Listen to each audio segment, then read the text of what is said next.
So here's a weird thing I found. Hold on.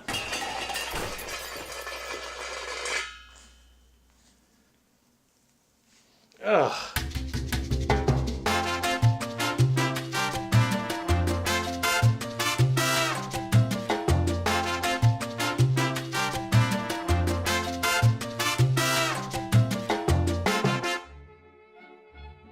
Human Subject 957 reporting live from the fake museum. It's day 29 of the epic standoff between myself and this made-up place, and tensions are high, mostly because I'm lonely. But I take comfort in knowing that I have company among the world's loneliest plants and animals. The worst part of being lonely is being bored, and even more boring than being bored is being a plant. And even more boring and lonely than being a plant is being a lonely plant. This hideous shrub is called the Presidio manzanita. It's much prettier up close, and it was discovered just over 100 years ago in San Francisco's 54-acre Laurel Hill Cemetery, one of only 3 places in the world where you could find this species growing in the wild, all of which were located in San Francisco. By 1947, the other 2 locations, an orphanage and another cemetery, had been demolished, and Laurel Hill Cemetery was also on its way out to make room for condos or Starbucks or something, which are probably haunted to this day. I mean, cemeteries? Really? Did you not see Poltergeist? Luckily for the Presidio manzanita, some covert ops on the part of lady horticulturist Lester Roundtree rescued one last specimen from Laurel Hill Cemetery before the bulldozers came. As she would tell a friend later, she garnered it ghoulishly in a gunny sack and planted it in her garden.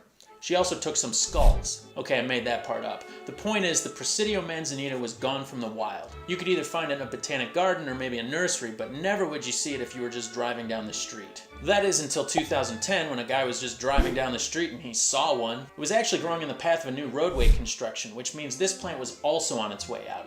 And the new roadway was also going to be haunted. It was decided by whatever local conservation authorities that this Presidio manzanita be moved elsewhere in the wild, so they brought in a giant crane to relocate the shrub along with the 25,000 pounds of soil surrounding it. Today it resides in a public park in the Presidio, lonely and secluded, and though park officials beam like proud parents when asked about it, there's no way they're going to tell you where it is. I've known parents like that. Like, where's your kid? And they're like, no. Some plants are parents, as in mommy and daddy and baby and everything. Plants that are dioecious have separate male and female counterparts, such as the cycad. So the story goes like this. When a mommy and a daddy love each other very much, daddy grows a large cone that radiates a warm odor. Then they get a friend involved who passes seed between them. Cycads have been around for 200 million years, though individually they only grow to be like 1,000 or something. Pollinators include various birds and insects, but back in the day it was also pterodactyls. Whoa! Anyway, 4 trees were discovered in South Africa in 1895 and were revealed to be the very last 4 of its species. They're called Encephalartos woodii, named after John Medley Wood, the botanist who discovered it, and whose middle name isn't actually Medley, but is in fact a series of songs strung together into one song. To pare down a sort of complicated story, Wood sent 2 of these trees to London, and of the other 2, one died of unspeakable natural injuries, and the other was sent to a local government botanist where it died in 1964. The 2 in London are okay, but the 2 in London are both dudes. Now you can remove offsets from E-woodies and plant them wherever, and maybe they'll grow, but it's unlikely you'll see any in the wild unless a lady E-woodie reveals herself. Perhaps she's being held captive by those creepy park rangers in San Francisco. But I'm sorry, I said plants are boring, and that holds true, so let me tell you about some critters. Or perhaps I can show you. This is a thylacine, also referred to as a Tasmanian tiger or Tasmanian wolf, clearly by some schizophrenic who doesn't know the difference between cats and dogs. In actuality, it's neither. It's the last survivor of an ancient family of carnivorous marsupials. It only looks like a dog thanks to convergent evolution, whereby different animals adapt to their environment similarly, not unlike the time my neighbor rearranged his living room in such a nice way that I made my living room look just like his. The difference is I haven't shot my neighbor for killing my various domesticated herd animals. Yet.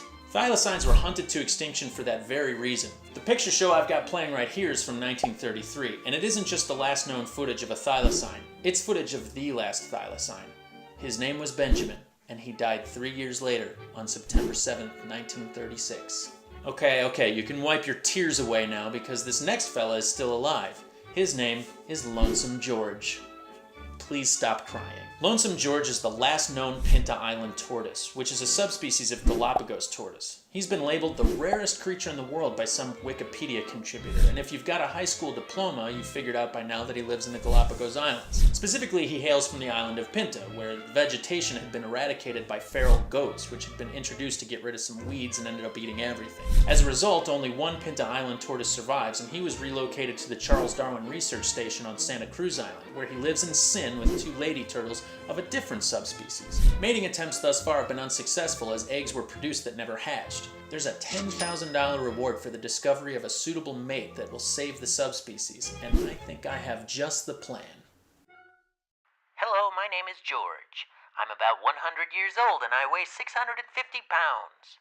I like to take walks and smell flowers, but my life can be very stressful as I am the recipient of much unwanted attention.